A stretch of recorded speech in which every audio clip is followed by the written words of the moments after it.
გამარჯობა. მე ვარ ანა. მე ვარ ქეთი. დღეს ჩვენ ვისაუბრებთ ცეცხლსასროლ იარაღებზე, ტყვის როლის იმიტაციაზე. ძაფსიუზეტიანი კინოს გადაღება საკმაოდ ძვირადღირებულია და დიდ რისკებთან არის დაკავშირებული.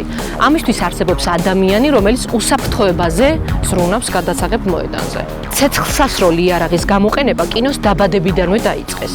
სამწუხაროდ ფატალური შემთხვევები გვახსოვს გადასაღებ მოედანზე, ამიტომ მე სპეციალისტმა გარკვევით და საკმაოდ მკაცრად ამიხსნა, რომ პარტნიორს არავითარ შემთხვევაში არ უნდა დაუმიღზნო იარაღი და ჩახმახს ხელი არ უნდა გამოკრა. 3, 2, 1. ვაი, ცოცხალი ვარ. ეს ყველაფერი იყო, რა თქმა უნდა, იმიტაცია, არაჩვეულებრივად გრძნობ თავს, საოცარი გამოცდილება იყო ქეთი და აი ეს ხელსაწყო ხელქმნილი არ ვიცი რაღაც, გვაძლევს ზუსტად იმ ეფექტს, რომელიც ყველამ თქვენ ნახეთ და გასაოცარი შედეგი გქონდა რა. ხოდა იჯერე რომ ნამდვილად გაგივარდა. მე მართლა შემიშინდა გამისკდა გული. ყველანაირი გრაფიკის გარეშე.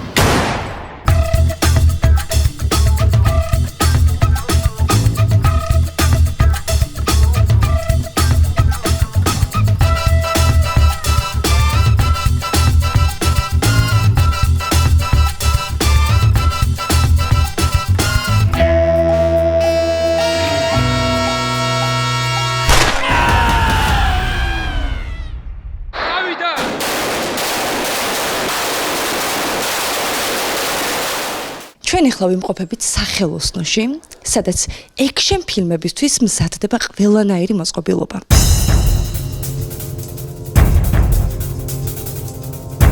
ჩვენ ახლა ვაგაცნობთ ადამიანებს, რომლებიც აი ამ ყველაფერს ქმნიან, სპეციალური ეფექტების ოსტატებს. ჩვენთვის ძალიან საინტერესოა, როგორ ხდება ადამიანზე ტყვის მოხვედრის ეფექტი, როგორ კეთდება ეს ყველაფერი. აი ესეთი სისხლიანი ბალიში პირველი, რომელიც ეფექტს იძლევა სისხლისა, სისხლის გადმოღურის. Action.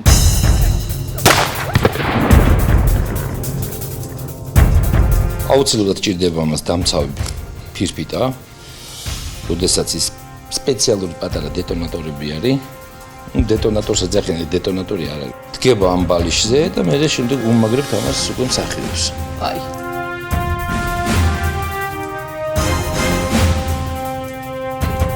მე უკვე ამას ვამაგრებთ ჩვენ უკვე დისტანციურ პულტზე, რომელიც მე დისტანციურ პულტის მართვით უკვე ვაკეთებთ ამის ამოქმედებას.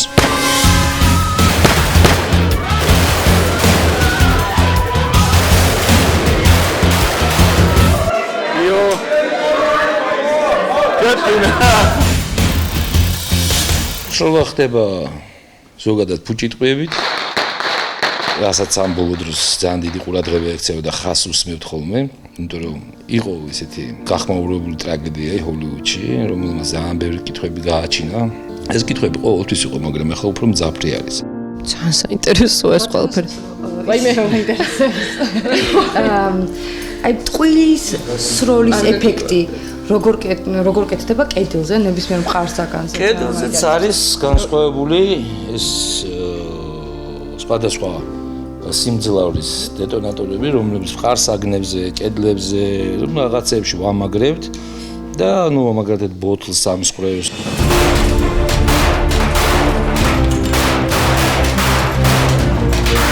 კედელში შიგნით ხრელი კეთდება, ჩაშენდება და მე ილესება. არის თვითონ ფუჭი ვაზნები გამოყოფს ცეცხლს და ჩვეულებრივად მუშაობს. როგორც ჩვეულებრივი იარაღი, ისე მუშაობს, ეგ ოღონდ ფუჭ ვაზნებზე. Დები ვისაღებ, დები. და არის კიდე სპეციალური პეინტბოლის ჭურვები, რომლითაც შეიძლება ესეთი ზედაპირული მოხვედრები, ნაპენსკის გასროლა და ესეთი კეთილშობილი ინსტრუმენტი არის ეს პეინტბოლი ჩვენთვის.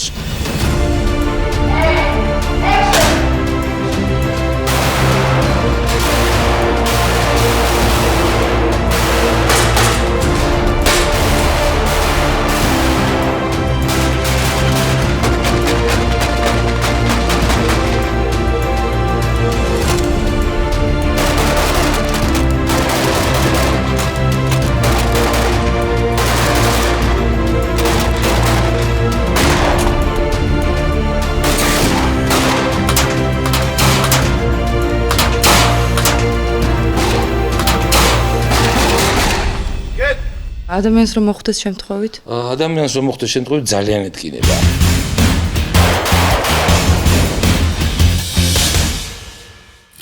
გუგიდებ, დავიდა.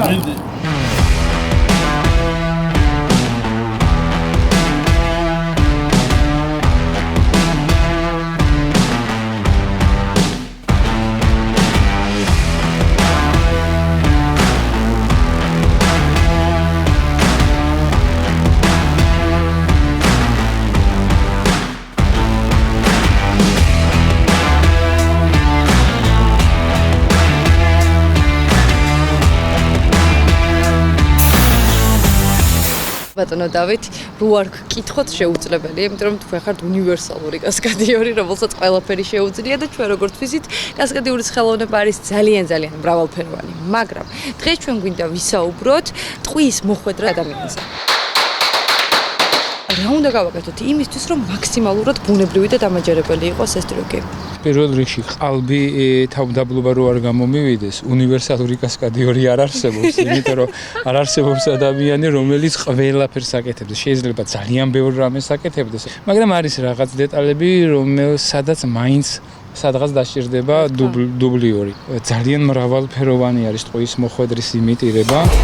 გააჩნია, რა იარაღიდან არის სროლა, გააჩნია ჟანრსაც. არის ჟანრები, სადაც ძალიან რეალისტური თვითონ ტყვის მოხვედრა და იმიტირება ჭირდება. ეს ეხება როგორც პიროტექნიკოს, ისე კასკადიორის შესრულებას. ყველამ ვიცით ტარანტინოს სიყვარული ამ სისხლის ამოსხმებზე, მაგრამ ტარანტინოსაც აქვს ზოგჯერ ძალიან რეალისტური პიროტექნიკა.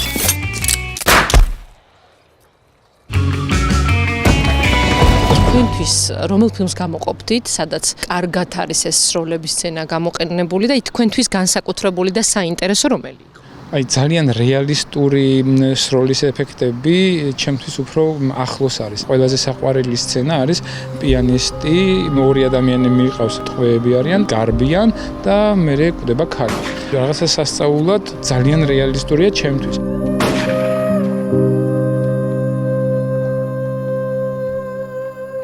მე ვარ ქეთი.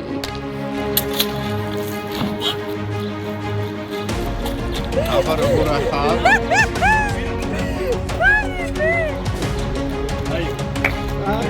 როგორ იყო?